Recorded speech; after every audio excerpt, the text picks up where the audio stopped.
गुरुत्वाकर्षण नियतांक लगेगा m1 m2 बटे आर स्क्वायर। ये है गुरुत्वाकर्षण फोर्स का फार्मूला। अब गुरुत्वाकर्षण ये क्या है, जी है गुरुत्वाकर्षण नियतांक। ये बात समझ में आ गई होगी, ठीक है। और जी का मान बताने वाले वैज्ञानिक का नाम क्या था? जी का मान बताने वाले, देखो बच्चा, न्यूटन ने जी का मान नहीं बता पाया। जी का मान बताने के लिए एक वैज्ञानिक आया जिसका नाम था कमेंडिक्स, हेनरी कमेंडिक्स। क्या नाम था? हेनरी कमेंडिक्स नाम का एक वैज्ञानिक आया जिसने जी का मान बताया, ठीक है। कौन था? हेनरी। जी का मान बताने वाला कौन था भाई साहब? हेनरी कमेंडिक्स। हेनरी जी का मान बताने वाला कौन था? कैवेंडिश। हेनरी कैवेंडिश ने जी का मान बताया। किसने बताया? हेनरी कैवेंडिश ने। न्यूटन ने नहीं बता पाया तो किसने बताया? हेनरी कैवेंडिश ने जी का नाम बताया, कैवेंडिश, हेनरी कैवेंडिश। तो न्यूटन के बारे में, यानी कि एक बार फिर से सुन लो। दो पिंडों के मध्य लगने वाला गुरुत्वाकर्षण बल उन पिंडों के गुणनफल के समानुपाती होता है तथा उसकी बीच की दूरी के वर्ग के व्युत्क्रमानुपाती होता है। इन दोनों को मिलाया m1 m2 बटे r स्क्वायर, F बराबर, ये जी क्या है? गुरुत्वाकर्षण नियतांक है। जब ये प्रोपोर्शनल चिन्ह हटाते हैं तो क्या बन जाता है? ये जब ये प्रोपोर्शनल चिन्ह हटाएंगे तो ये जी लगाएंगे, और जी क्या है? जी है गुरुत्वाकर्षण नियतांक, ठीक है। जी गुरुत्वाकर्षण नियतांक है, और जी गुरुत्वाकर्षण नियतांक का मान कितना होता है? 6.67 गुणे 10 की घात माइनस 11, और ये न्यूटन मीटर स्क्वायर प्रति किलोग्राम, ठीक है। न्यूटन मीटर स्क्वायर प्रति किलोग्राम। और इस मान को बताने वाला कौन था? Henry Cavendish. हेनरी कैवेंडिश, ठीक है। हेनरी कैवेंडिश ने इसका मान बताया। आगे देखो, आगे क्या है देखो।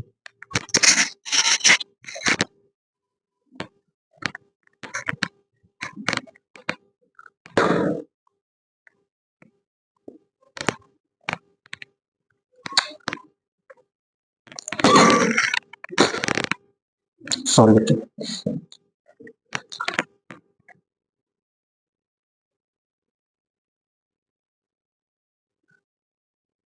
अब यहाँ देखो, जी का मान, जी का मान किसने बताया? हेनरी कैवेंडिश ने। अब यहाँ देखो, जी का मान पिंडों पिंडों की प्रकृति तथा आकार आकार पर निर्भर निर्भर नहीं करता नहीं करता नहीं करता, ठीक है। जी का मान पिंडों की प्रकृति तथा आकार पर निर्भर नहीं करता, ठीक है। दूसरा पॉइंट है, जी का मान जी का मान जी का मान जी का मान जी का मान जी का मान पिंडों के मध्य मध्य उपस्थित उपस्थित उपस्थित माध्यम माध्यम पर निर्भर निर्भर नहीं करता, ठीक है। नहीं करता, माध्यम पर निर्भर भी नहीं करता है, ठीक है।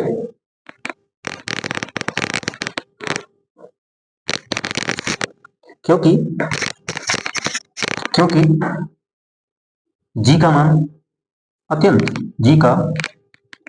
जी का मान अत्यंत सूक्ष्म होता है।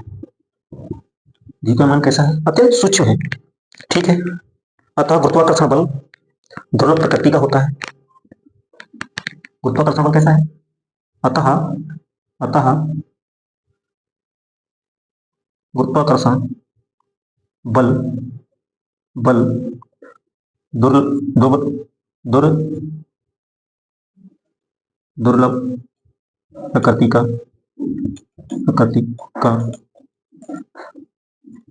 होता है, दुर्लभ प्रकृति का होता है, ठीक है।